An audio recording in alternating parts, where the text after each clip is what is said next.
সাইয়েদেনা জিবরিল আলাইহিস সালাম পৃথিবীর মধ্যে ইমার্জেন্সি 4 বার অবতরণ করেছিলেন।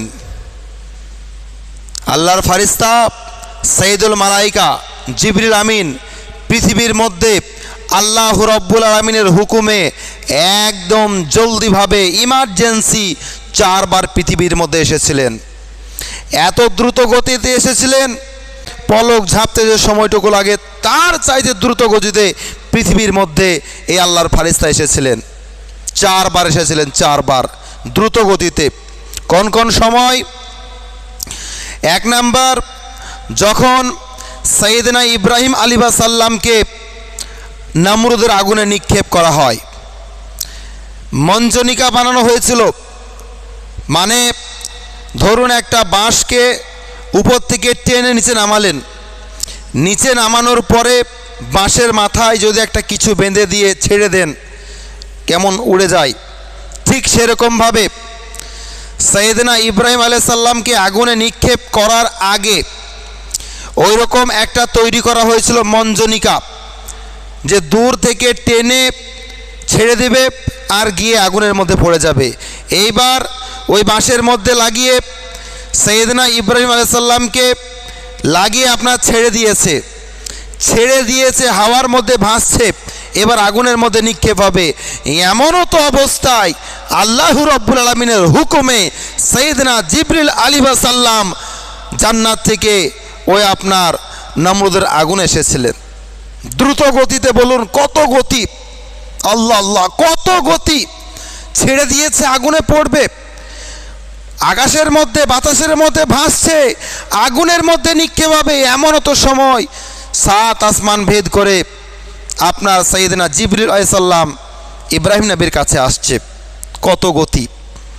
1 নাম্বার। 2 নাম্বার, সাইয়েদনা ইব্রাহিম আলাইহিস সালাম যখন তিনার সন্তান সাইয়েদনা ইসমাইল আলাইহিস সালামকে 3য় বারের জন্য যখন গলার মধ্যে ছুরি চালাতে যায়, মানে 1ম নাম্বার ছুরি চালায়, গলা কাটে না। 2 নাম্বার ছুরি চালায়, গলা কাটে না, ছুরি ফেলে দেয়, পাশে পাথর ছিল, পাথর 2 টুকরো হয়ে যায়, গলা কাটে না। 3য় নাম্বার চেষ্টা করতে গেছে, 3য় নাম্বার এবার গলা কাটতে যাচ্ছে। সেই মতো অবস্থায় যখন 3য় বার ছুরি চালাবে, ছুরি রেডি, চাকু রেডি, গলার মধ্যে এবার চালানো হবে, এই মতো অবস্থায় আমার আল্লাহ রাব্বুল আলামিন ফারিস্তাকে হুকুম দিচ্ছে, এই জিবরিল যাও যাও জান্নাতে যাও, আর জান্নাত থেকে একটা দুম্বা নিয়ে তাড়াতাড়ি করে মিনার প্রান্তরে চলে যাও, আমার খালিল তার সন্তানকে জবাই করতে যাচ্ছে। ওই ছুরি ইসমাইল আলাইহিস সালামের গলাতে চলার আগে তুমি ওখান থেকে তাকে সরিয়ে তার গলার নিচে দুম্বা রেখে দাও। সুবহানাল্লাহ! এত দ্রুত গতিতে আল্লাহ রাব্বুল আলামিনের আদেশ মোতাবিক সাইয়েদনা জিবরাইল আলাইহিস সালাম জান্নাত গেলেন, দুম্বা নিলেন, দুম্বা নেওয়ার পরে মিনার প্রান্তরে এসে পৌঁছালেন।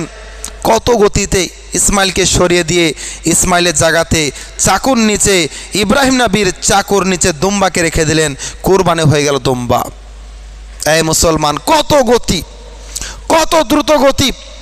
3 নাম্বার, যখন সাইয়েদনা ইউসুফ আলাইহিস সালামকে তার ভাইরা যখন কূপের মধ্যে নিক্ষেপ করে, দড়িতে আপনার বেঁধে কূপে যখন নিক্ষেপ করছিলেন, সেই মতো অবস্থায় যখন দড়িকে কেটে দেওয়া হয়, এবার ভাবুন কূপের মধ্যে নিক্ষেপ করছে, দড়ি কেটে দিয়েছে, এইবার কত দ্রুত গতিতে কূপের মধ্যে সে পড়ে যাবে।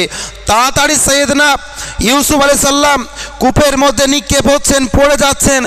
এমনও তো সময় আল্লাহর হুকুম হয়েছিল, সাইয়েদনা জিবরিল আলাইহিস সালাম তিনি উর্দু আকাশকে ভেদ করে আপনার কূপের মধ্যে এসে যাতে করে ইউসুফ নবী আপনার পানির মধ্যে পড়ে না যায়, পাথরের মধ্যে আঘাত না লাগে, তাড়াতাড়ি করে এসে আপনার পায়ের নিচে একটা তক্তা রেখে দিয়েছিল। প্যারে মুসলমান, 3 নাম্বার।